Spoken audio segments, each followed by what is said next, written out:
नमस्कार दोस्तों। आज बहुत महत्वपूर्ण मुद्दे पर आपसे चर्चा करने का मन हुआ।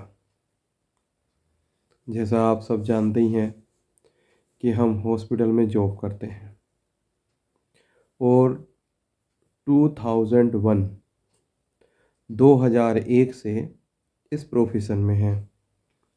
कभी जूनियर डॉक्टर रहे, कभी हमने मैनेजरशिप रही, अब सेंटर हेड की पोस्ट पर भी रहे।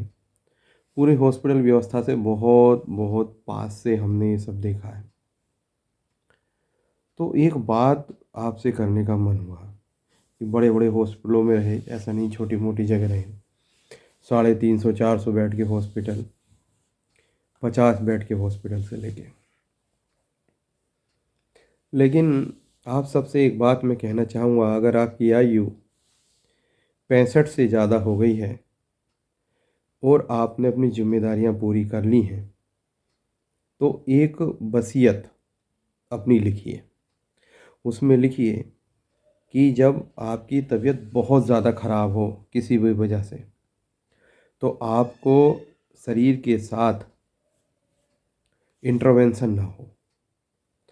इंटरवेंशन का मतलब कि यहाँ पर नली डालकर सेंट्रल लाइन डालना, वेंटिलेटर पर डालना, फिर यहाँ पर गला काट के ट्रिकोस्मी कर देते हैं, वो करना, बहुत सारी ट्यूब्स डालना। अगर मान लो आप उस समय बच भी गए तो कौन सा क्रिकेट खेल लोगे? बताओ, कौन सा तीर मार लोगे? ज़्यादा से ज़्यादा 1-2 साल और जी लोगे। जिए तो वैसे 3-4 महीने ही मुश्किल से लोग जीते, और मरे तो बहुत बुरी मौत मरोगे, तड़प तड़प के। कई बार मैंने देखा है कि वेंटिलेटर पे पेशेंट होश में आ गया, अब आप देखो उसमें होश में आ गया और वो कहता है इसे निकालो ट्यूब को। हम कहते नहीं, अभी हमारे लंग्स की रिपोर्ट ठीक नहीं है, अभी हमारे ब्लड रिपोर्ट ठीक नहीं है, और वो तड़प तड़प के कई बार मर जाता है। और जीवित भी रहता है तो बड़ी पीड़ा से निकलता है। अब ट्यूब आपके सांस की नली में एक बूंद पानी अटक जाए तो कितना बुरा लगेगा। तो प्लास्टिक की पूरी ट्यूब पड़ी हुई है, इंट्यूबेशन जिसे कहते हैं, वेंटिलेटर पे लगाना। दूसरी चीज़ ट्रिकोस्मी कर देते हैं लोग, जैसे वेंटिलेटर 8-10 दिन वेंटिलेटर रहा, बोले अब ज़्यादा टाइम नहीं चलाएंगे, ट्रिकोस्मी करके छोड़ देंगे। वो कहते हैं कि एस्पिरेट नहीं करना होगा, एस्पिरेट नहीं होगा पेशेंट, मतलब कुछ भी चीज़ फेफड़ों में नहीं जाएगी। लेकिन कभी ना कभी वो सब एस्पिरेट होता ही है, और वो आदमी यहाँ पे इतनी पेन में रहता है। एक बहुत योग्य थे, हमारे बहुत योग्य प्रोफेसर थे, बड़े बड़े डॉक्टर्स को पढ़ाया था। उनको भी ऐसे ही कुछ हुआ, हाइपोग्लाइसीमिया हुआ, वो भर्ती हुए, फिर वो वेंटिलेटर पे गए, वेंटिलेटर से एक्सट्यूबेट भी हो गए। लेकिन उनको यहाँ ट्रेकोस में डाल दी गई। क्यों? कॉन्शियस थे, वो हाथ उठा रहे हैं, वो सब कुछ कह रहे हैं, लिख के दे रहे हैं आई एम इन ट्रबल। लेकिन हमारे सारे डॉक्टर क्या करें, रिफ्लेक्शंस ठीक नहीं है। वो ट्रिकोस्टमी में रहे, क्या कर लिया, 1 महीने और वो रहे, कष्ट में रहे, उसके बाद उनका शरीर छूटा। तो दोस्तों बस मैं ये कहूँगा, अपनी एक वसीयत ज़रूर लिखो कि जब हमारे सारे कार्य पूरे हो गए हैं, हमारी बच्चे बड़े हो गए हैं, बच्चों के भी बच्चे हो गए, अब हमें ऐसा कोई तीर नहीं मारना है। तो देखो, जब हम अच्छे से जीवन जिया तो हमें अच्छे से मृत्यु भी हमारी होनी चाहिए, सम्मानजनक मृत्यु भी। हमें ये मृत्यु का मतलब होता है इस जीवन का चैप्टर ख़त्म, नया चैप्टर शुरू करेंगे, तो वो भी सम्मानजनक होना चाहिए। आप लिखिए भाई हमें आईसीयू में भर्ती करो, कहीं भर्ती करो, लेकिन हमें ज़्यादा से ज़्यादा मुंह पे ऑक्सीजन लगा दो। हमारे इधर उधर नलियाँ नहीं डालोगे ज़बरदस्ती, अननेसेसरी हमारे शरीर के साथ इंटरवेंशन, छेद छेदी नहीं करोगे, इधर छेद, निडले नहीं घुसोगे, इधर वेंटी सेंटी पे नहीं डालोगे।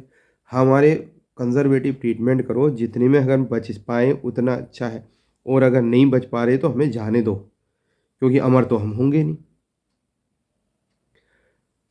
अ, अगर आपको मेरी इस बात से सहमत ना हो तो आप आईसीयू का दौरा करके देखिए। मैं तो बहुत सारे आईसीयू देखे हैं, और मैं तो लिखूँगा।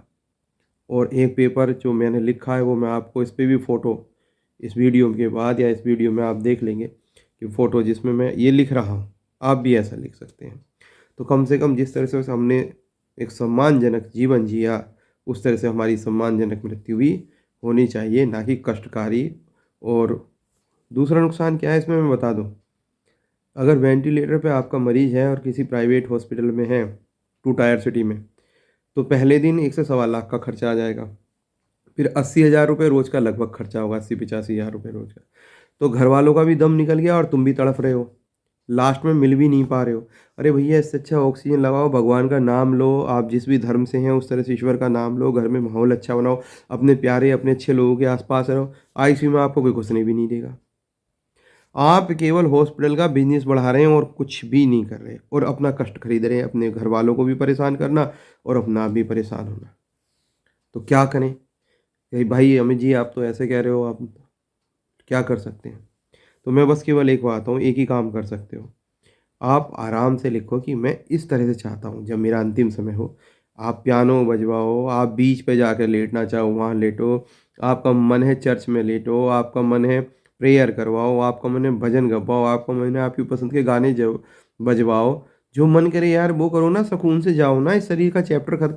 हर एक आदमी का रिटायरमेंट होता तो बढ़िया होता ना बैंड बाजे से, तो अपना रिटायरमेंट कर रहे हैं इससे, एक जगह से दूसरी जगह, अच्छे से करें ना सेलिब्रेशन इसको। क्यों घर वालों का भी दम निकलवा दिया पैसे खर्च करके, अपनी भी ऐसी की तैसी हो गई और तड़प तड़प के मरे। तो इससे हमें बचना चाहिए, यही मेरी सलाह है। बाकी सब आपकी इच्छा। नमस्कार।